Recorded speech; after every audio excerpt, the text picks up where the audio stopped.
আসসালামু আলাইকুম ওয়া রাহমাতুল্লাহি ওয়া বারাকাতুহু। আলহামদুলিল্লাহি রাব্বিল আলামিন হামদাশ শাকিরিন ওয়াসসালাতু ওয়াসসালামু আলা সাইয়্যিদিল মুরসালিন নবিয়্যিনা মুহাম্মদ ইবনে আবদুল্লাহ ওয়া আলা আলিহি ওয়া আসহাবিহি আজমাইন, আম্মা বা'দ। সম্মানিত মুসলিম ভাইয়েরা, সম্মানিত দর্শক ও শ্রোতাবৃন্দ, আমি আজকে এমন একটা বিষয়ে কথা বলবো, এটা শিক্ষণীয়, অনুসরণীয়, পালনীয়। এর ব্যতিক্রম করলেই নিজের সর্বনাশ হয়ে যেতে পারে, নিজের মহা ক্ষতি হয়ে যেতে পারে। আর বিষয়টি হলো যে মানুষের দুষ্ত্রুটি অন্বেষণ করা, মানুষকে অপদস্থ করার জন্য, অপমানিত করার জন্য তার পিছনে লাগা, এর ভয়াবহ পরিণাম কি? তো আমরা জানি সামাজিক জীবনে মুসলিম বলা হয় যার জবান এবং হাতের আক্রমণ বা অনিষ্ট থেকে অপর মানুষ, অপর মুসলমানগণ নিরাপদ থাকেন। আবার মুমিন বা ইমানদার বলা হয় যার নিকট মানুষেরা, লোকেরা তাদের জানমালকে নিরাপদ মনে করে। কিন্তু এই সমাজের মুসলিম নামধারী মুমিন পরিচয়কারী অনেকেই আছেন, স্বভাব ভালো নয়, চরিত্র ভালো নয়, তারা মুসলমানদের পিছনে লেগে যান, মুসলমানের দুষ্ত্রুটি অনুসন্ধান করেন এবং তাকে হ্যারাসড করতে চান, ক্ষতিগ্রস্ত করতে চান। তো যে ব্যক্তি মুসলমানের পিছনে লেগে যায়, মুসলমানের দুষ্ত্রুটি বর্ণনা করে, মুসলমানের গীবত করে, তার অশুভ পরিণাম রয়েছে তার জন্য। এই জন্য এই মর্মে যে হাদিসগুলো রয়েছে, আমি 4টা হাদিস আপনাদেরকে শোনাতে চাই। এগুলো আপনারা অবশ্যই বিবেচনায় রাখবেন এবং সে অনুযায়ী নিজের চিন্তা, মনন, কাজকর্মকে প্রস্তুত করবেন, তৈরি করবেন। আল্লাহ তাআলা আমাদেরকে তৌফিক দান করুন।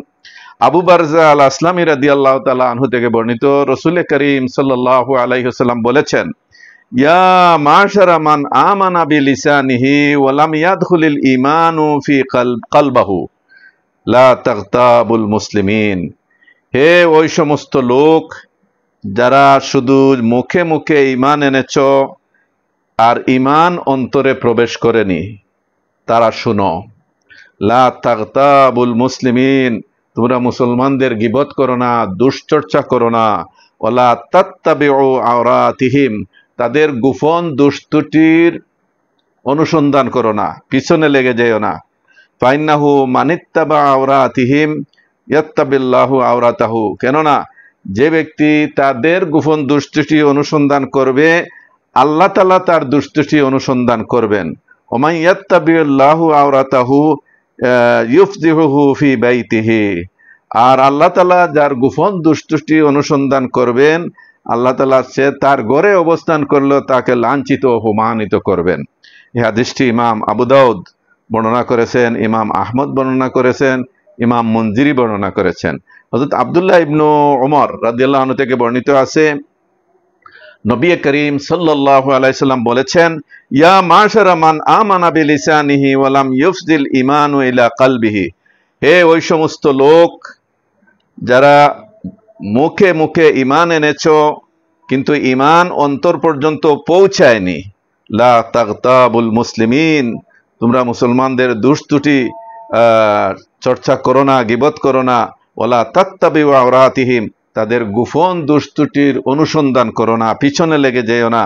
ফাইন্নাহু মান তাতাব্বা আওরাতিল মুসলিমিন, কেন যে ব্যক্তি মুসলমানদের গোপন দুষ্ত্রুটি অনুসন্ধান করে, তাতাব্বা আল্লাহু আওরাতাহু, আল্লাহ তাআলা তার গোপন দুষ্ত্রুটির অনুসন্ধান করতে লেগে যান। ওমান তাতাব্বা আল্লাহু আওরাতাহু, আর আল্লাহ যার গোপন দুষ্ত্রুটি অনুসন্ধান করেন তার পিছনে লেগে যান, ফায়ুফজিহুহু ওয়ালাউ ফি জাওফি রাহলিহি, তখন আল্লাহ তাআলা সে তার তাবুর মধ্যে অবস্থান করলেও আল্লাহ তাআলা তাকে লাঞ্ছিত, অপমানিত করবেন। তাহরিজুল মাসনাদ 6ষ্ঠ খণ্ড 354 পৃষ্ঠা। হযরত আব্দুল্লাহ ইবনে ওমর থেকে আরো বর্ণনা আছে অন্য শব্দে, যে ইয়া মাশারা মান কাদ আসলামা বিলিসানিহি ওয়া লাম ইউফজিল ঈমানু ইলা কলবিহি, হে ওই সমাজ যারা মুখে ইসলাম গ্রহণ করেছে আর ঈমান অন্তর পর্যন্ত পৌঁছায়নি, লা তুযুল মুসলিমিন, তোমরা মুসলমানদেরকে কষ্ট দিও না। ওয়ালা তুআইরুহুম, তাদেরকে কুঠা দিও না, ওলা তাত্তাবিউ আওরাতিহিম, তাদের গোপন দুষ্টুটির অনুসন্ধান করো না। ফাইন্নাহু মান তাতাব্বা আওরাতা আখিহিল মুসলিম, কেননা যে তার মুসলমান ভাইয়ের গোপন দুষ্টুটি অনুসন্ধান করবে, তাতাব্বা আল্লাহু আওরাতাহু, তাইলে আল্লাহ তাআলা তার গোপন দুষ্টুটির অনুসন্ধান করবেন। ওমান তাতাব্বা আল্লাহু আওরাতাহু, আর যে আর আল্লাহ তাআলা যার গোপন দুষ্টুটির অনুসন্ধান করবেন, ইউফজিহুহু ওয়ালাউ ফি জাওফি রাহলিহি, তাইলে আল্লাহ তাআলা তাকে লাঞ্ছিত অপমানিত করবেন, যদিও সে তার তাঁবুর মধ্যে অবস্থান করে। এই হাদিসটি ইমাম তিরমিজি, ইমাম ইবনু হিব্বান, ইমাম বাগাবী শরহ সুন্নাহ বর্ণনা করেছেন। অতএব সম্মানিত দিনী ভাইরা, আমরা কোনো মুসলমানের পিছনে লাগবো না, তার কোনো মুসলমানের গোপন দুষ্টুটি খুঁজবো না, এবং কাউকে মানুষের সামনে উপদস্থ, লাঞ্ছিত, অপমানিত করার চেষ্টা করব না, কারণ তার পরিণাম অত্যন্ত ভয়াবহ, অত্যন্ত খারাপ এবং অত্যন্ত লজ্জাজনক হয়ে থাকে। আমরা এক বাউল শিল্পীকে দেখলাম, সে শেখ আহমদুল্লাহ হাফিজাহুল্লাহর পিছনে লেগেছে, উনার ব্যাপারে খারাপ খারাপ মন্তব্য করছে, সে উনাকে কাফের বেঈমান পর্যন্ত বলে ফেলেছে। সে যেমন একজন শরীফ ভদ্র আলিমে দিনের পিছনে লেগেছে, যার জন্য আজকে বিভিন্ন পেশা শ্রেণীর লোকেরাও তার পিছনে লেগেছে। তাকে কেন্দ্র করে যেসব নোংরামি নষ্টামি আজকে শুরু হয়েছে, বাংলাদেশের কোনো আলেমে দিন, কোনো ওয়াইজ, কোনো বক্তাকে কেন্দ্র করে এই ধরনের নোংরামি নষ্টামি আজকে প্রচলিত নয়। নাউজুবিল্লাহ মিন যালিক। দেখা যায় যে একজন মহিলা কুলে বাচ্চা রয়েছে, তাকে লাথি মারতেছে।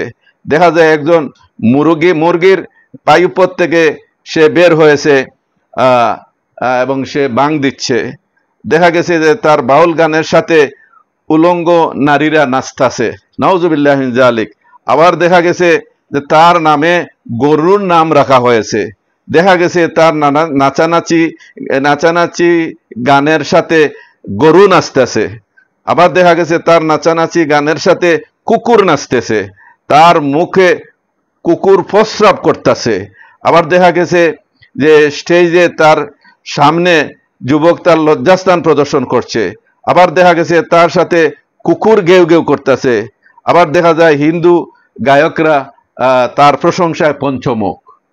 তো এই যে আজকে একজন আলিমে দিনের বিরুদ্ধে, ইসলামী শরীয়তের বিধান বর্ণনাকারী চর্চাকারীর বিরুদ্ধে এক কুৎসা রচনা করছে, এখন হাজার হাজার মানুষ দেখা যায় তার পিছনে লেগে গেছেন, এবং সে জীবনেই দেখতে পাচ্ছে যে আল্লাহর জিকিরের মধ্যে নামে নাচানাচি করা, গান গাওয়া, ড্যান্স দেওয়া, এগুলা যে আল্লাহর নামের অবমাননা হয়, আল্লাহর দিনের অবমাননা হয়, এবং সে আলিমে দিনদের বিরুদ্ধে লাগছে, সে অপমান করে।